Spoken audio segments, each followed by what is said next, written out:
नमस्कार सर्वांना, श्री स्वामी समर्थ। तर रामनवमी निमित्ताने काल्याचं कीर्तन रामनवमीच्या दुसऱ्या दिवशी होतं। काही ठिकाणी रामनवमीच्या दिवशीच काल्याचं कीर्तन होतं, पण आमच्याकडे राम जन्मोत्सव साजरा करतात, कीर्तनही होतं, पण काल्याचं कीर्तन रामनवमीच्या दुसऱ्या दिवशी होतं। नंतर मग काला वगैरे होतो। तर इथे पहा, रामनवमीच्या दुसऱ्या दिवशी काल्याचं कीर्तन झालं। संध्याकाळी 4:30 पावणे 5 वाजता सुरू झालं आणि जवळजवळ संपायला 7 वाजत आलेले होते। दिवस पूर्ण मावळला होता। तर इथे पहा, कीर्तन झाल्यानंतर इथे दहीहंडी फोडली आणि अशा प्रकारे छान असा कीर्तन सोहळा संपन्न झाला। त्यानंतर जेवण वगैरे असतं।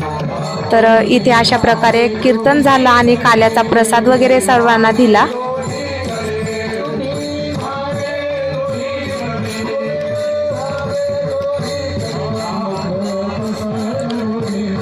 तर इथे रामनवमी निमित्ताने 7 दिवसाचा सप्ताह बसलेला असतो। तर 7 दिवस खूप छान वाटतं। दिवसभर मंदिरामध्ये काही ना काहीतरी प्रोग्राम असतात, कुठं रामायण असतं, संध्याकाळी कीर्तन होतात, भजन होतं, खूप छान असं इथं खूप करमणूक होऊन जाते।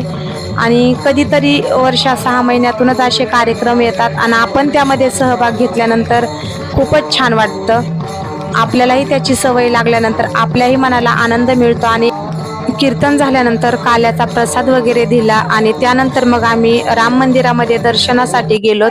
आम्ही बऱ्याच मैत्रिणी आलेलो होतो। तर नंतरही भरपूर गर्दी वाढते, हजारोनी लोक येतात आणि कीर्तनाला तरी कमी लोक असतात, पण जेवणासाठी जवळजवळ 5-6 एरियामधून लोक येतात।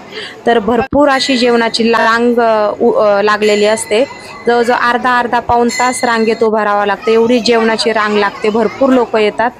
तर इथे रामाचं दर्शन घेतलं। खूप छान अशा अप्रतिम मूर्ती आहे, राम, लक्ष्मण, सीता, हनुमान आणि गणेशाची।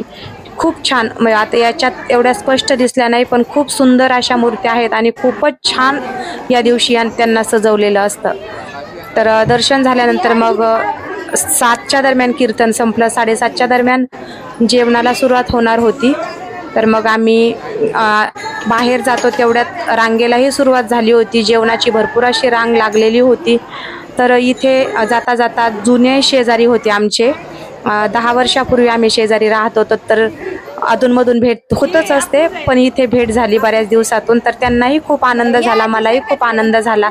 तर थोडा वेळ त्यांच्याशी गप्पा मारल्या, थोडं बसलो आणि त्यानंतर मग म्हटलं चला आता गर्दी खूप वाढेल जेवणाच्या तिकडे, तर महाप्रसाद घेऊन जाऊया। तर हे पहा, इथे एवढे लोक होते। कीर्तन संपल्यानंतर एक 20 मिनिटाच्या दरम्यानच इतकी गर्दी वाढलेली होती।